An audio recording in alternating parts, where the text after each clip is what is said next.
So அப்பா நிறைய பேருக்கு ஹெல்ப் பண்ணியிருக்காங்க. ஸோ அந்த ஒரு விஷயமே அப்பா மறைஞ்சதுக்கு அப்புறம் தான் நமக்கு நிறைய விஷயம் தெரிய வந்தது வெளியில. உங்களுக்கு அப்படி ஏதாவது அப்பா இவ்வளோ பண்ணியிருக்காங்களா அப்படின்னு உங்களுக்கு தெரியாத விஷயம் அப்பா மறைஞ்சதுக்கு அப்புறம் என்ன விஷயம் தெரிய வந்தது? நிறைய விஷயங்கள். அப்பா இறந்ததுக்கப்புறம் இப்போ அவர் நம்பர்லாம் வச்சுருக்கும்போது எனக்கு ஃபோன் கொஞ்ச நாள் கேப் கிடச்சி ஃபோன் வந்துச்சு. இந்த மாதிரி ஸ்கூலுக்கு நிறைய பேர் ஃபீஸ் கட்டணும், ஐ மீன் வீட்டுக்கு வாடகை கட்டணும். அப்போ நிறைய பேரில் பில்லெல்லாம் அனுப்பிச்சாங்க. இவ்வளோ நாளாக அப்பா தான் என் பசங்களை படிக்கலாம் வச்சாங்க. நாங்கள் அப்போ பே பண்ண பில்ஸு இப்போ அடுத்தது ஸ்ட்ரகிளிங்காக இருக்குது. இவ்வளோ ஐ மீன் இப்போ சின்ன சின்ன அமௌண்ட்லாம் கிடையாது, அதெல்லாம் பெரிய பெரிய அமௌண்ட்டாக பார்க்கும்போது இவ்வளோ இதெல்லாம் வீட்டில் ஷேர் பண்ணிக்க மாட்டார். சொன்னால் அம்மா திட்டுவாங்க அந்த மாதிரி.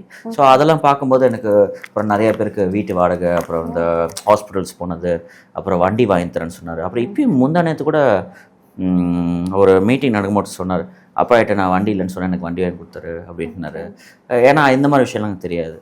அப்புறம் ரீசெண்டாக ஒரு ஷூட்டிங்கில் ஆர்த்தி கணேசனை பார்த்தாங்க, ஒரு அம்மா வயசான அம்மா இருந்தாங்க. ஸோ அவங்களுக்கு எவ்வளோ கடன் இருக்குன்னு சொன்னோன்னே, அப்படியே கவலைப்படாத நான் பண்ணிடுறேன்னு சொல்லிட்டு அன்றைக்கி ஈவினிங்கே அவரோட இதை எடுத்து கொடுத்துட்டு செட்டில் பண்ணது.